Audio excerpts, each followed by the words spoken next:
Watch this! Okay, the first exercise of the first day. Push-ups on push day. Now the reason we start with this is because you can do it anywhere, anytime, any place. You don't need any fancy equipment. You don't need $1 million worth of machines to utilize these muscle groups. You can do everything from the push-ups against a wall or a staircase or a barbell, modified push-ups on the knees, full push-ups, one-handed push-ups. There's a lot of different techniques you can use to make these either easier or harder depending on your initial level of fitness. But it's a great exercise for working all the major muscle groups of the upper body, all the pushing muscle groups. So you have the chest, the pectoralis major, the shoulders, which is primarily the anterior deltoid, and then the triceps, the back of the arms. So those three major muscle groups are being used, as well as a bunch of other ones for stability.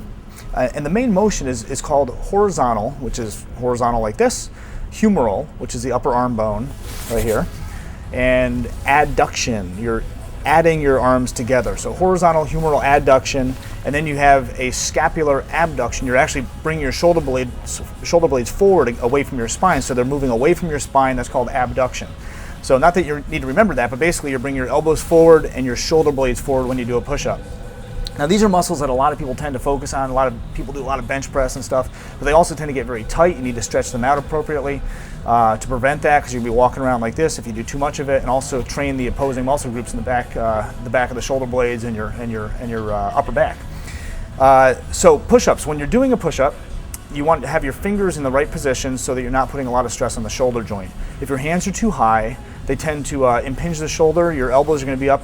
If your elbows are above your shoulders, it impinges it, and it's going to put a lot of stress on the shoulder. If your hands are too low and you're pushing like this, it puts a shear stress on your shoulder joint. The ideal position is really around a 70-degree angle, and I found that if you just take your thumbs and bring them back and put them into your armpits, with the mid-axillary line there, like the chicken wing, that's really the ideal position. So chicken wing and push out. You may want your hands a little wider than this. There's an infinite variety of grips you can use. As you bring them in closer, you may use your triceps a little bit more.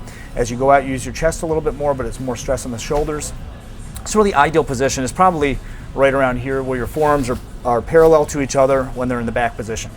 When you're actually doing a push-up, I'm going to do a modified push-up on the table here, but basically you want to line yourself in that position, and you want to make sure your thumbs or your hands go through the chest, through the shoulder joint, and you get full range of motion. That's the other main principle when you're doing a push-up. You don't want to go down and only go halfway or partial range of motion. If you have a specific injury or a joint problem, you do want to restrict the range a little bit. But basically, you're trying to get full range. You want to go down until your chest hits the table, the floor, whatever you're doing this on. So when I do push-ups, I like to have my hand off the end of the table to give me a little extra stretch at the bottom. My chin can go past the table, breathing out on the way up. If I was back like this, and what most of my clients tend to do, if you're in this position, you go down, you're going to tend to reach with your chin first.